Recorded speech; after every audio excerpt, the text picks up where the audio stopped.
Existe una pregunta que muchos nos hemos hecho, en silencio, con culpa o con curiosidad. ¿Pensar mucho en el sexo es malo? Hoy nos adentraremos en el camino entre la carne y el espíritu, explorando lo que dicen las religiones, el misticismo y las enseñanzas esotéricas sobre el deseo sexual. Porque en el fondo, no estás solo en esta pregunta. Y no te preocupes si uso algunos textos bíblicos de referencia. En este canal, Biblioteca Mística, no profesamos ninguna religión, profesamos la sabiduría y la elevación de la conciencia. El pensamiento sexual, más allá de la biología, es un espejo del alma. Es en el silencio de la noche donde estas preguntas aparecen, y es ahí donde el misterio comienza. Este no será un viaje moralista, sino un descenso a las profundidades de nuestra psique y un ascenso hacia lo divino. Vivimos en un mundo que ha reducido el sexo a lo físico, al placer momentáneo, al cuerpo.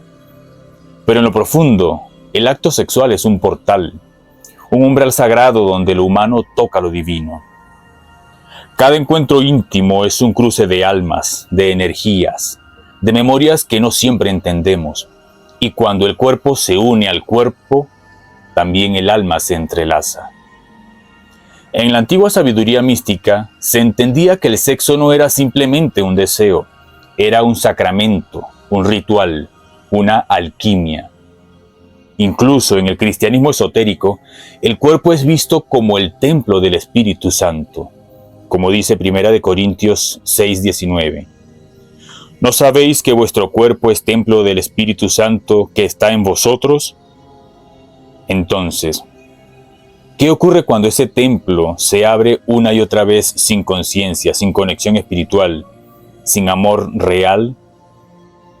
Eso es lo que hemos olvidado y eso es lo que necesitamos recordar.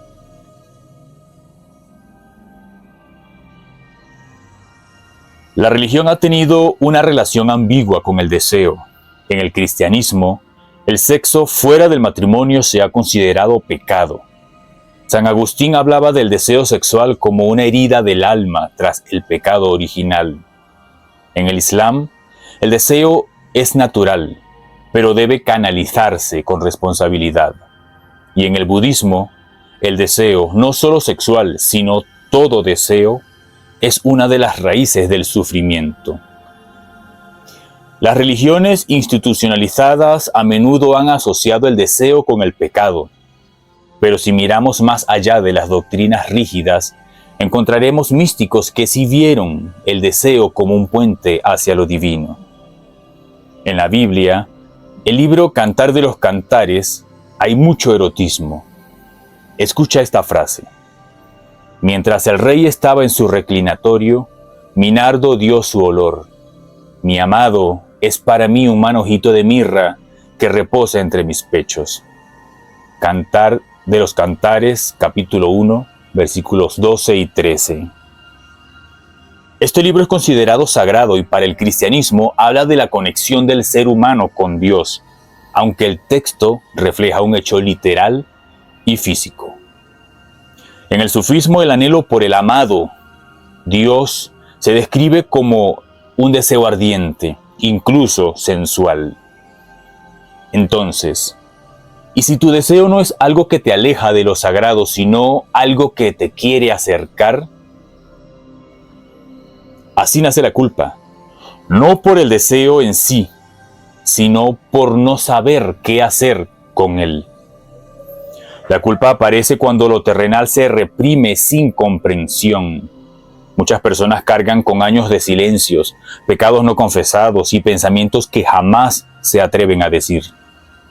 Pero, ¿y si esa culpa no fuera un castigo, sino un maestro? ¿Y si al observarla pudiéramos descubrir qué parte de nosotros clama por amor, por reconocimiento, por libertad? Cuando alguien siente que piensa mucho en sexo, lo hace malo, sucio o enfermo, y comienza a surgir una división interna. Una parte quiere desear, explorar y sentir. La otra la reprime, castiga y avergüenza. Este conflicto puede generar ansiedad, culpa e incluso conductas obsesivas o secretas. La represión, paradójicamente, tiende a intensificar lo que se quiere suprimir. El camino no es reprimir, sino elevar. No se trata de caer en la compulsión ni de actuar sin conciencia. Tampoco se trata de reprimir, se trata de transmutar, elevar la energía sexual desde los centros más bajos del cuerpo hacia el corazón, la mente y el espíritu. El deseo, cuando se contempla sin juicio, puede convertirse en pasión por la vida, en arte, en sabiduría, en conexión profunda con el otro y con lo eterno.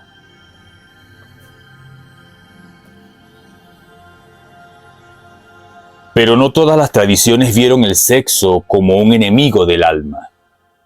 En el Tantra, por ejemplo, el deseo sexual es una fuerza divina. Shiva y Shakti se unen en un acto sagrado, símbolo de la fusión entre lo humano y lo eterno. En la alquimia, la energía sexual es el fuego interior. Puede consumirnos o transformarnos en oro espiritual. Y en la Cábala, la energía creadora del universo, la Shekhinah, está asociada con el principio femenino, el deseo canalizado. Puede elevarnos hasta lo divino. Cuando el sexo se honra como energía sagrada, la conciencia cambia. Ya no se trata de placer fugaz, sino de presencia absoluta. El místico sabe que cada impulso es una puerta, que lo que parece carnal puede ser un peldaño hacia lo eterno. La unión física es símbolo de la unión con lo absoluto.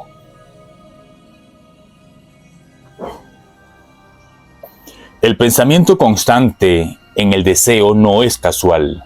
La energía sexual es una de las más poderosas del ser humano. Freud la llamó líbido. Los yogis la llaman kundalini. Cuando no la comprendemos, nos obsesiona. Cuando la reprimimos, se disfraza de ansiedad, culpa o adicción. Pero cuando la observamos sin miedo, descubrimos que es una puerta.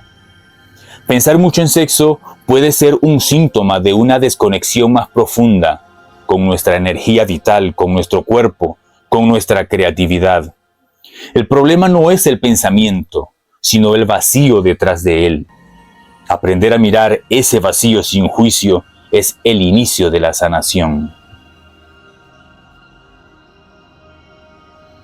El sexo no es solo acto, es energía. Y como toda energía, puede dirigirse. Los místicos hablan de sublimación, elevar lo terrenal hacia lo espiritual. No se trata de eliminar el deseo, sino de comprenderlo, de amar con conciencia, de unir cuerpo y alma. Incluso en celibato, el deseo puede transformarse en devoción, en arte, en oración. La clave está en la intención. Cuando hay presencia, incluso un pensamiento sexual puede convertirse en oración. El deseo se convierte en llama que ilumina, no que quema.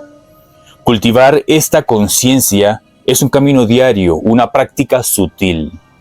La transformación no está en reprimir, sino en integrar.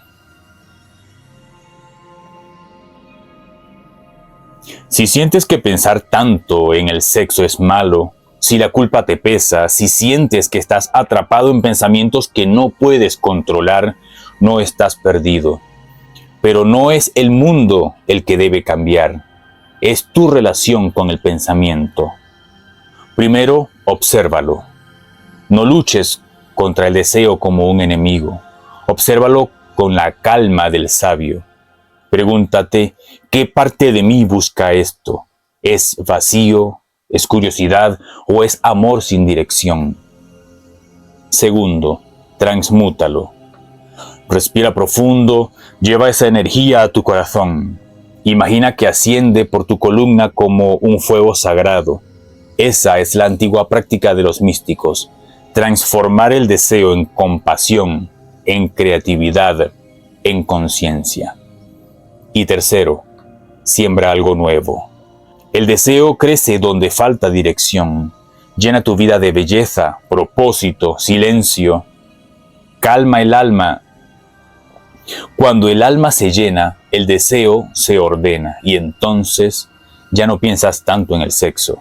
El sexo se convierte en otra expresión del amor universal.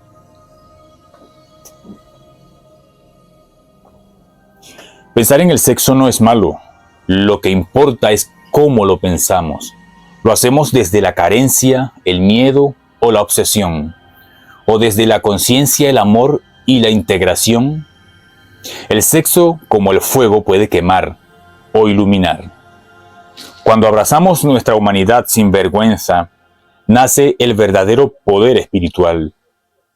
El cuerpo no es el obstáculo del alma, es su templo. Pensar en el sexo puede ser una oportunidad para conocernos, para sanar heridas, para despertar a lo sagrado dentro de nosotros. Si esta reflexión encendió algo en ti, suscríbete a la Biblioteca Mística. Juntos exploraremos el camino oculto del alma y las preguntas que nadie se atreve a hacer, pero que todos sentimos.